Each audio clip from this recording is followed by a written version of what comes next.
Hey guys, today we are looking at compound probability. So compound is the union or the intersection of two events. So remember that union is when A or B happens, and intersection is when A and B happen. So if you're looking at a Venn diagram, A or B would be anywhere A or B happens, but A and B is just where they overlap. Overlapping events that are events that have one or more outcomes in common. Disjoint events have no outcomes in common. So if you're thinking of that Venn diagram, they don't overlap anywhere. So two formulas. When we have compound events and we want to know the probability of A or B happening, we take the probability of A and the probability of B and add those together. But then we need to subtract out the probability of A and B, because if you do the probability of A, and I'm highlighting that in blue, and the probability of B, you can see that we've added that overlapping piece twice, so we need to subtract out that piece one time.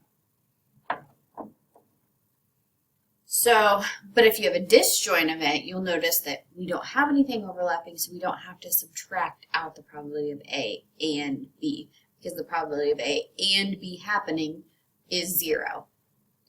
So a card is randomly selected from a standard deck of 52 cards. What is the probability that it is a 10 or a face card? Well, those are disjoint things. Those are not, you can't have a 10 and a face card. So they're mutually exclusive. The probability of both of those things happening is 0, so we can just add the two probabilities. You have a 52 deck. There are 4 10s. And then there are 3 face cards per suit. Jack, Queen, King. So we have 4 suits, so we have 12 out of 52. So then we get 16 out of 52. And that will reduce. And it should be 4 out of 13.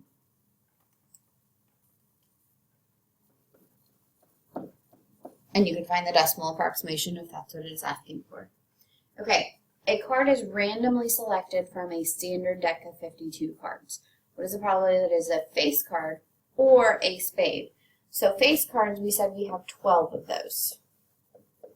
Spades, that's one of our suits. We have 13 cards, ace through 10, and then jack, queen, king per suit. But we do have the jack of spades, the queen of spades, and the king of spades. We have 3 cards that are both a face card and a spade. So we need to subtract that away. So then we get 22 out of 52.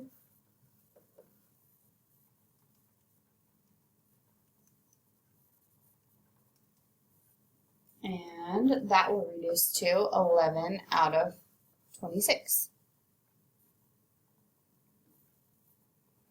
Okay, in a poll of high school juniors, 6 out of 15 took French, 11 out of 15 took math, 14 out of 15 took French or math. What is the probability that a student took both French and math? We're going to go back and just fill in the blanks of this formula. So we want to know the probability that they took both, this piece. So we know the probability that they took French or math. We know the probability they took French and math. So French or math is 14 out of 15. French is 6 out of 15. Math is 11 out of 15. We don't know how many took French and math. So now we get 14 out of 15 equals 11 plus 6 would be 17 out of 15 minus x. So I would subtract 17 out of 15, so 14 out of 15 minus 17 out of 15 would be negative 3 out of 15 equals the opposite of x. So then x equals 3 out of 15. So 3 students took both French and math. All right, in a survey of 200 pet owners, 103 owned dogs, 88 owned cats, 25 owned birds, and 18 owned reptiles. None owned both a cat and a bird, so that probability is 0. What is the probability that they owned a cat or a bird? So we need to do 88 over 200 plus 25 over 200.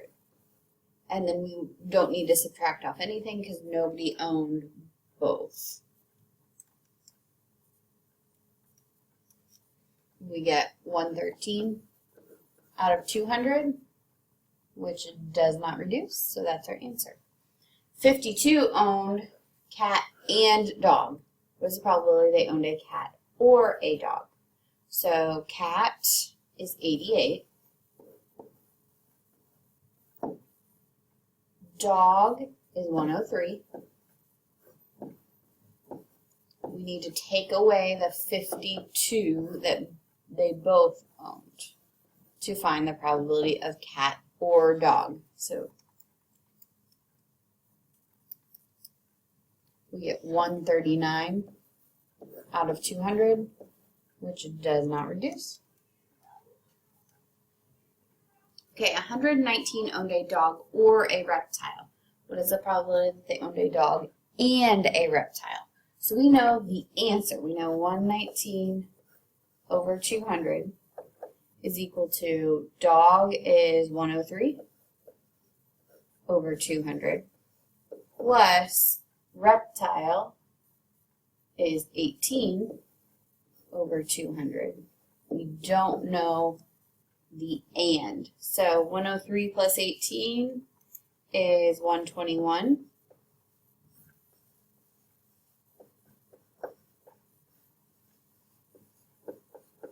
Subtract off 121, so we get negative 2 over 200 equals the opposite of x. So x is, we'll leave that as 1 over 100. Go ahead and reduce that. So there's your probability.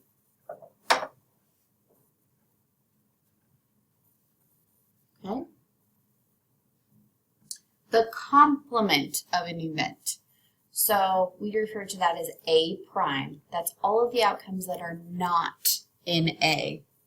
So when we are finding the complement, we do the probability of A prime is equal to 1 minus the probability of everything that we don't want to happen.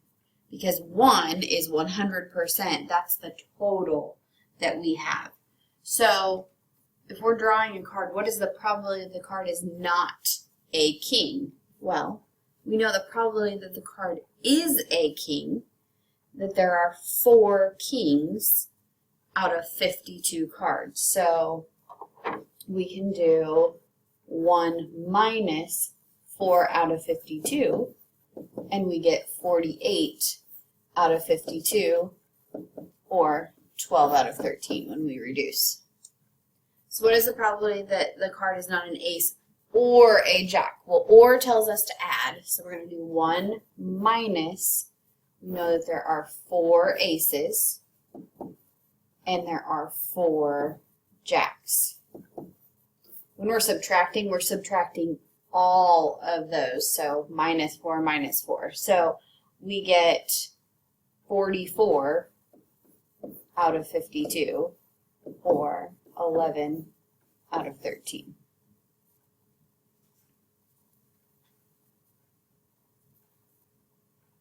Okay, a restaurant gives a free fortune cookie to every guest.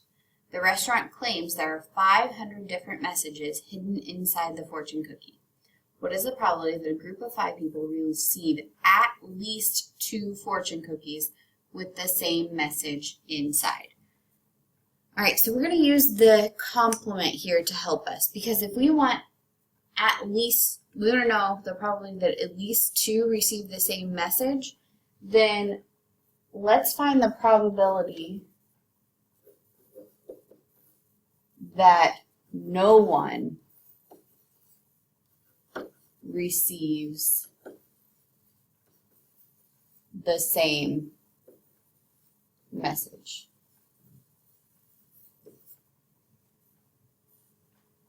So that means we're going to do 1 minus. So if there are 500 different messages, then the first person has 500 out of 500 to choose from. Or the second person, so or adding, has 499 different messages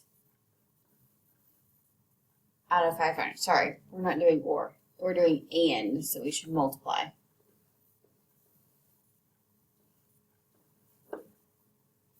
And the third person, if the first two have different messages, they have even a different message.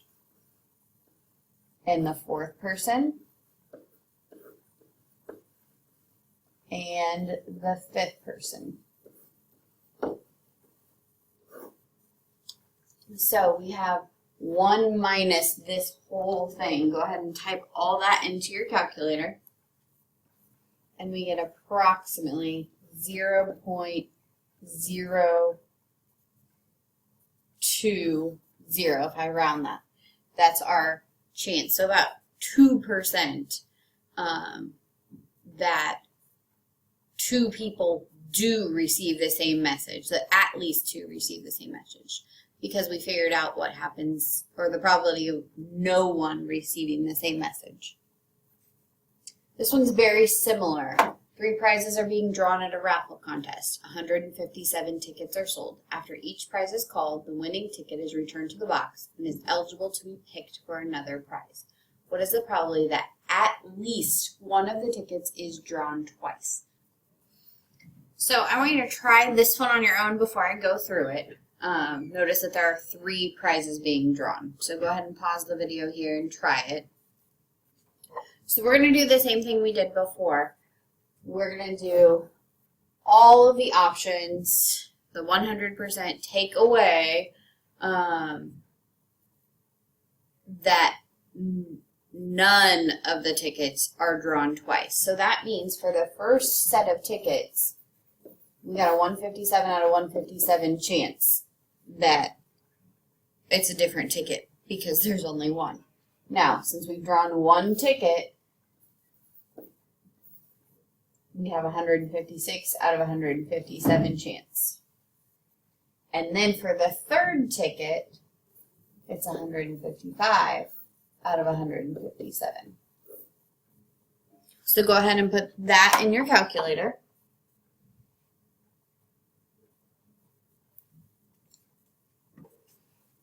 And that won't come out as a nice fraction, but you get approximately 0.019, or about 1.9% chance that one of the tickets is drawn twice.